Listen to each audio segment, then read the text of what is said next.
Hello বন্ধুরা, চলে এলাম একটা নতুন ব্লগ নিয়ে। তো তোমরা সবাই কেমন আছো? পুজো তো চলে এলো, আমি আমার মেয়ে তো খুব ভালো আছি। তো কি আর করবো, পুজো তো চলে এলো, সামনে আর কটা দিন বাকি। তো ভাবলাম তাহলে মেয়ের চুলগুলো অনেক বড় বড় হয়ে গেছে, তো ভাবলাম যে চলে যাই একটু পার্লারে, মেয়ের চুলগুলো সুন্দর করে একটা হেয়ার কাটিং করে আসি। তো চলে গেলাম সোদপুর এইচবি টাউনে আঞ্জুম পার্লার। না না, সরি সরি, ওটা এইচবি টাউন না, ঠিক মানে এইচবি টাউন থেকে একটু এগিয়ে ছিল। এইচবি টাউন থেকে একটু এগিয়ে একটা পার্লার মানে আঞ্জুম হেয়ার অ্যান্ড এক্সপার্ট স্যালনের দিকে চলে গেলাম। তো ওখানে গিয়ে বাচ্চা থেকে বড় সবারই হেয়ার কাটিং করা হয়। হেয়ার কাটিং না, শুধু অল টাইপস সব কিছু, hair care, body care, face care, সব কিছু, স্কিন কেয়ার সব কিছুই করা হয়। তো আমার বাচ্চা যেহেতু অনেকটাই ছোটো, তো শুধু ওর হেয়ার কেয়ারটাই করতে যাব। তো সুন্দর করে পার্লারের দাদাদের সঙ্গে একটু কথা বললাম, তো বললাম যে আমার বাচ্চার জন্য একটা সুন্দর করে হেয়ার কাট করে দেয়। তো সত্যিই ওরা সুন্দর করে হেয়ার কাট করলো। আর আমার মাম্মাম তো ভেরি এক্সাইটেড ছিল। ও যে এতটা এক্সাইটেড হবে আমি এটা ভাবতে পারিনি।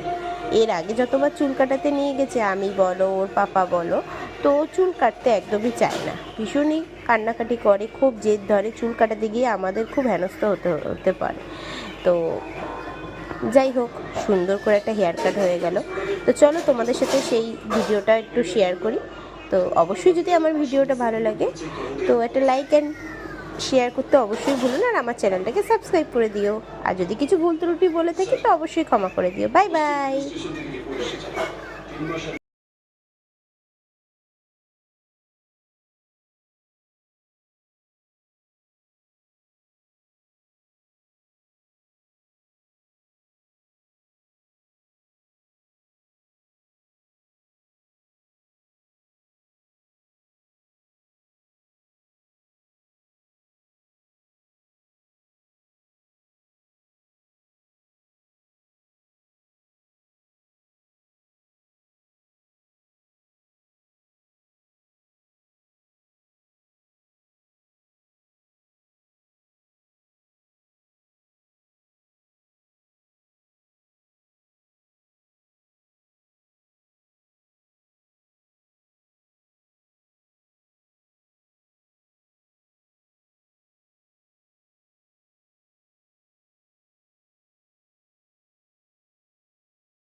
চুপ করে বসো, দেখো দেখো আঙ্কেলটা কি করছে।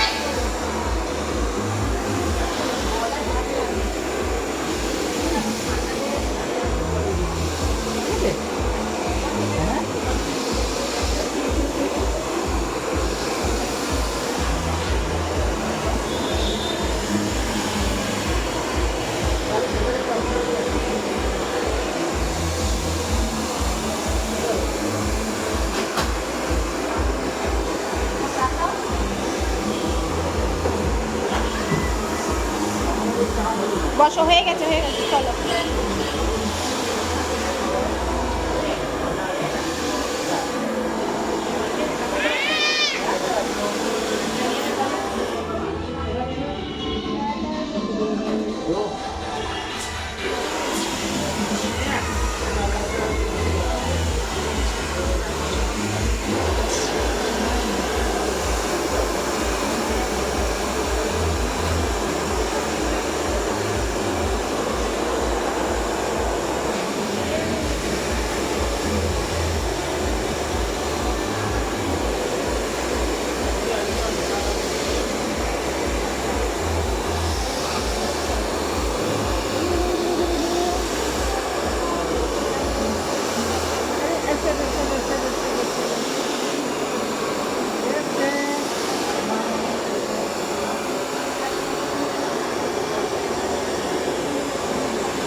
তুমি বসো বসো বসো, কিছু করো, তাহলে কিন্তু ভালো লাগবে না, সুন্দর লাগবে না।